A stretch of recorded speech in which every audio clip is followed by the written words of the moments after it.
So this is how I knew, when I met Theo for dinner, that it was already over. Not only had he taken enough essentials for a new life without me, he hadn't even prepared me for it. My mother had flown to London to be there for me when I got home from seeing him that evening because, although she wouldn't explicitly say it, she knew it was over too. While I was getting ready, she asked what I would do if Theo wanted to work things out, and I told her I'd be open to it, because there was a part of me that still hoped we could.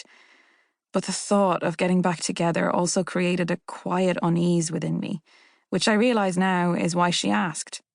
It forced me to imagine both possible outcomes instead of feeling, as I did, that I had no choice in the matter. I began to hope and fear in equal amounts that he would officially end it. I didn't want to have to make a decision, and I was terrified that, given the chance, I'd make the wrong one.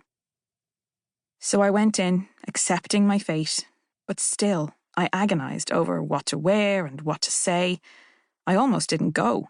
I almost called to cancel. I almost wish I had. When I arrived too early at the restaurant, in the pretty orange dress and navy coat I'd eventually picked out, I sat outside and waited. It was a mild October evening. Autumn leaves swirled idly around my feet, and on the street in front of me a foot-wide shaft of light thinned to a sliver as the sun moved behind a building. The air cooled, and I breathed, conscious of each breath.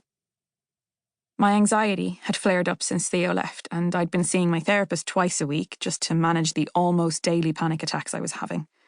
But on that night, I remember feeling oddly calm. Truth be told, I was excited to see Theo. Throughout our weeks of forced separation, the prospect of even a few hours with him was all that had kept me going. The part of me that still held hope of reconciliation swelled in size, and I decided, then and there, that if he wanted to try again, I would.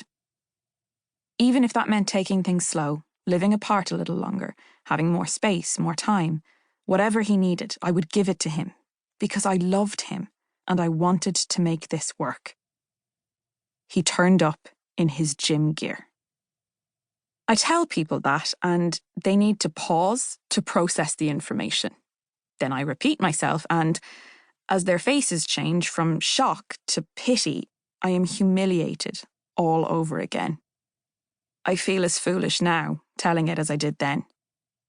In fact, of all the things that happened that night and in the weeks and months surrounding it, of all the unimaginably low moments I've endured, the thing I'm most ashamed of is that I sat in a fancy restaurant opposite a man who, until recently, I thought might one day father my children, while he ended our relationship in a pair of trainers and grass-stained shorts.